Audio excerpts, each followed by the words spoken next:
1200 BC. The civilized world is at its peak. From Greece to Egypt to Babylon, the great empires are wealthy, sophisticated, and connected by a global trade network.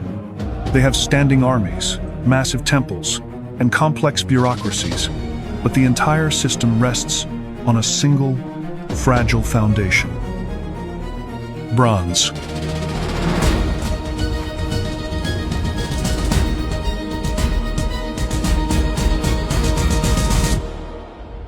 For 2,000 years, bronze has been the plastic of the ancient world. It is the material of tools, the material of art, and most importantly, the material of war. If you have bronze, you have power. If you don't, you are a slave. But there is a problem with the business model of the Bronze Age.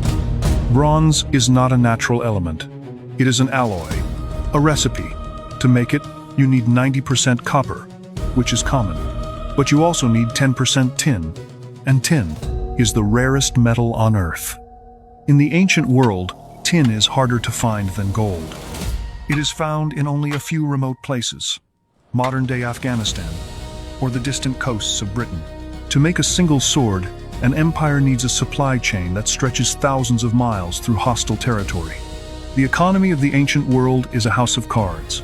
If the trade routes are cut, the tin stops. If the tin stops, the weapons stop. And if the weapons stop, the empire dies. But up in the mountains of Anatolia, in what is now Turkey, a mysterious empire, known as the Hittites, is working on a secret project. They are the underdogs of the ancient world, surrounded by giants, but they are sitting on top of a resource that nobody else wants: iron. To the Egyptians and the Greeks, iron is a joke. It is a trash metal. It's ugly, it rusts, and it is impossible to melt. If you put copper in a fire, it turns to liquid. If you put iron in a fire, it just gets hot. You can't cast it into a mold. But the Hittite engineers discover something that changes history. They realize that you don't need to melt the iron. You have to beat it into submission. This is the birth of the blacksmith. It requires a technological leap that is the ancient equivalent of splitting the atom. Bronze is easy. You just melt it and pour it like batter. But iron fights you. The Hittites had to figure out how to rearrange the atomic structure of a rock without ever actually melting it. The Hittites invent the bloomery, a superheated furnace fed by charcoal and driven by bellows. They don't melt the rock. They cook it until the impurities burn away, leaving a spongy, glowing mass called a bloom. Then, they hammer it, over and over again. They realign the molecular structure of the metal, forcing carbon from the charcoal into the lattice of the iron. They aren't just making a new metal. They are inventing steel's grandfather. The result is a weapon that is lighter, harder, and holds an edge longer than bronze. But the real advantage isn't the quality, it's the economics. Iron ore is everywhere. It is in the swamps, the mountains, and the riverbeds. If you know the secret of how to forge it, you don't need a global supply chain. You don't need tin from Afghanistan. You can dig your weapon out of your own backyard. For centuries, the Hittites guard this secret with their lives. It is a state monopoly. The penalty for exporting iron technology is death. They become the arms dealers of the Near East, selling small amounts to kings for exorbitant prices, while stockpiling the knowledge for themselves. But in 1177 BC, the world ends. Historians call it the Bronze Age collapse. A mysterious confederation of raiders known as the Sea Peoples sweeps across the Mediterranean. They aren't conquering, they are burning. They cut the trade routes. The shipments of tin stop arriving in Egypt and Greece. The global economy crashes. The great Bronze Age superpowers, Mycenae, the Minoans, the Babylonians, begin to starve and crumble. They have run out of the raw materials to defend themselves. But amidst the chaos, the Hittite monopoly is broken. As their empire falls, their smiths scatter. The secret escapes the lab. Suddenly, the knowledge of iron smelting goes open source. It spreads to the Philistines, it spreads to the Assyrians, and it changes the nature of warfare forever. It was the first case of industrial espionage on a global scale. One day, the secret belongs to the king of the Hittites. The next day, it's being sold in every bazaar from Tyre to Babylon. In the Bronze Age, equipping a soldier was like buying a Ferrari. It was expensive. Only the elite, the nobility, and the palace guards could afford armor and swords.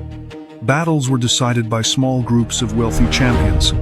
Iron changes the math. Iron is the Ford Model T. It is cheap, ugly, and effective. Now, a king doesn't need a trade route to build an army. He just needs wood and dirt. Suddenly, you can arm the peasant. You can arm the farmer. You can field an army of 10,000 men for a fraction of the cost of a Bronze Age platoon. The Assyrians were the first to realize that standardization wins wars. Every helmet was the same, every spear was the same. It was the first time an army looked like a factory product. The Assyrians are the first to fully industrialize this new technology. They become the world's first military machine. They equip every single soldier with iron helmets, iron breastplates, and iron weapons. They build massive, iron-tipped battering rams that smash through the mud brick walls of the old cities like they are made of paper. The Bronze Age empires didn't just lose a war. They were priced out of the market. They were obsolete. The transition takes centuries, but the result is absolute. The world shifts from a landscape of a few, fragile, elite empires to a world of massive, sprawling, iron-fisted superpowers. This metal didn't just change warfare. It changed agriculture. The iron plowshare was the first tool strong enough to cut through the heavy, wet clay of Northern Europe. Without it, civilizations like the Celts and the Germans could never have supported large populations. They would have remained small tribes forever. An iron plow can cut through heavy clay soil that would snap a wooden or bronze plow in half. Farmers can now till the tough soil of Europe and the deep valleys of Asia. Populations explode, cities grow larger than ever before. We are still living in the age that started in those Hittite furnaces. Look around you. The skeleton of your office building, the chassis of your car, the hull of the ship bringing your goods. It's all iron. The Bronze Age collapsed because it relied on a resource that was rare and foreign. The Iron Age succeeded because it relied on a resource that was common and domestic. The Hittites are long gone. Their palaces are dust. But the secret they forged in the mountains of Anatolia is still the backbone of modern civilization. They proved that the most valuable asset isn't gold or land, it's technology. And the metal that forged empires was the one that was hiding in plain sight all along.